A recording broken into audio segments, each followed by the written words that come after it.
Hi friends, എല്ലാവർക്കും നമസ്കാരം. ഞാൻ ഡോക്ടർ ഐശ്വര്യ. കപ്പ ചിപ്സും കൊള്ളി വറുത്തതും കണ്ടാൽ വായിൽ കപ്പലൊടിക്കുന്നവരാണ് മലയാളികൾ. ഒരു പാക്കറ്റ് കപ്പ ചിപ്സ് മുന്നിലുണ്ടെങ്കിൽ തീരുന്നത് പോലും അറിയില്ല. സായാഹ്നങ്ങളെ രുചികരമാക്കാൻ കട്ടൻ ചായയോടൊപ്പം ഈ കോംബോ ഇഷ്ടപ്പെടുന്നതിൽ തെറ്റുണ്ടോ? പച്ചക്കപ്പയിൽ അടങ്ങിയിരിക്കുന്ന സയനൈഡിൻ്റെ അംശത്തെപ്പറ്റിയും ഇതിൻ്റെ ഇല കഴിച്ച് കന്നുകാലികളുടെ ജീവൻ പൊലിഞ്ഞ വാർത്തകളെപ്പറ്റിയും നിങ്ങൾ കേട്ടു കാണും. മരച്ചീനി സസ്യത്തിൻ്റെ എല്ലാ ഭാഗങ്ങളിലും 2 തരത്തിലുള്ള സയനോജനിക് ഗ്ലൂക്കോസൈഡുകൾ, അതായത് ലിനമാറിനും ലോട്ടോസ്റ്റാളിനും 93:7 എന്ന അനുപാതത്തിൽ അടങ്ങിയിട്ടുണ്ട്. ഇതിനകത്തുള്ള ലിനമാരേസ് എന്ന എൻസൈം ഈ സയനോജനിക് ഗ്ലൂക്കോസൈഡുകളെ അസറ്റോൺ സയനോഹൈഡ്രിൻ ആക്കി മാറ്റുകയും ഇത് ബ്രേക്ക് ഡൗൺ ചെയ്ത് വിഷപദാർത്ഥമായ ഫ്രീ ഹൈഡ്രജൻ സയനൈഡ് നിർമ്മിക്കപ്പെടുകയും ചെയ്യുന്നു.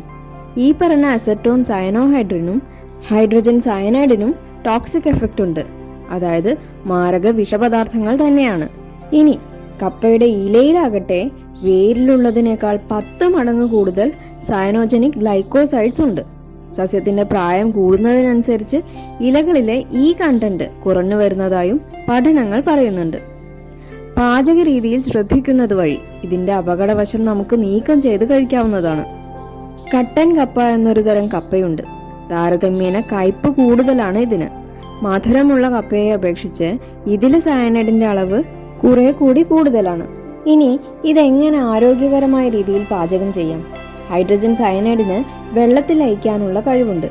അതുകൊണ്ട് പലതവണ വെള്ളത്തിൽ കഴുകി തിളപ്പിക്കുമ്പോൾ ആദ്യത്തെ വെള്ളം ഊറ്റിക്കളഞ്ഞതിന് ശേഷം വീണ്ടും പാകം ചെയ്ത് ഉപ്പും മറ്റ് ചേരുവകളും ചേർക്കുക. ആദ്യമേ ഉപ്പ് ചേർത്താൽ മറ്റ് രാസപ്രവർത്തനങ്ങൾ നടക്കുന്നതിന് കാരണമാകുന്നു.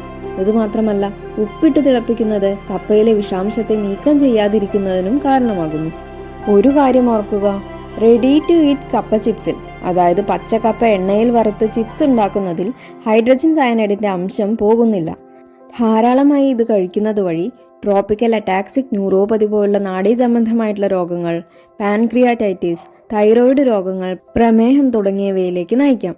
സോ രോഗങ്ങളെ വില കൊടുത്തു വാങ്ങണോ എന്ന് നിങ്ങൾ തീരുമാനിക്കുക. 2009 പലതരത്തിലുള്ള കപ്പ കൊണ്ടുള്ള വിഭവങ്ങളിൽ അടങ്ങിയിട്ടുള്ള സയനൈഡ് കണ്ടന്റ് പരിശോധിക്കാൻ വേണ്ടി നടത്തിയ ഗവേഷണ പഠനത്തിൽ കണ്ടെത്തിയിരുന്നത് ഏറ്റവും കൂടുതൽ സയനൈഡ് കണ്ടന്റ് ഉള്ളത് റെഡി ടു ഈറ്റ് കപ്പ ചിപ്സിലാണെന്നായിരുന്നു.